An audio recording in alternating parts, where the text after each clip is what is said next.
John William Ashe, President-elect of the 68th session of the UN General Assembly and Ambassador to the UN for Antigua and Barbuda, is here in China for a three-day visit.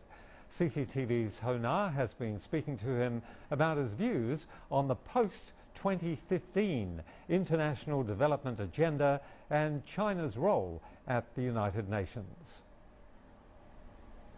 Congratulations, Mr. President, on your new role. Well, in your election speech, you have underlined that the United Nations must reflect on the emerging challenges with regard to two main goals. One is to eliminate poverty and insecurity. The other is to ensure sustainable development.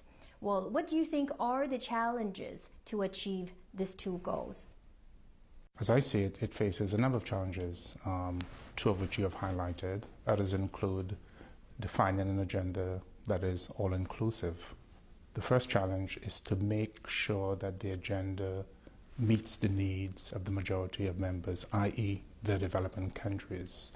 Having done that, it cannot leave anyone behind. So it too must, at least at a minimum, satisfy the needs of the developed countries. And with the emergence of a range of international and regional organizations for both political and economic cooperation, do you think the core role of the United Nations has been affected? No.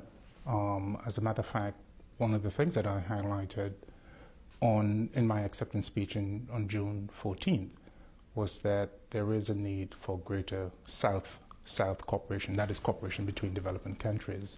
Having said that, though, there is also a role for the more traditional means of cooperation between the North and the South.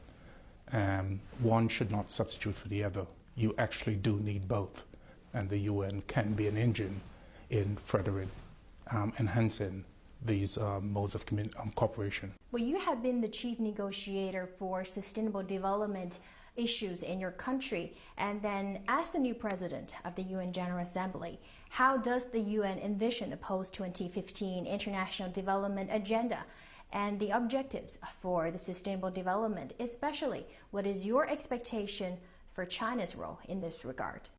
Well, China is an important player within the international community at large, and if the UN is about to undertake an exercise that is intended to result in a post-2015 development agenda, China does have an important role to play.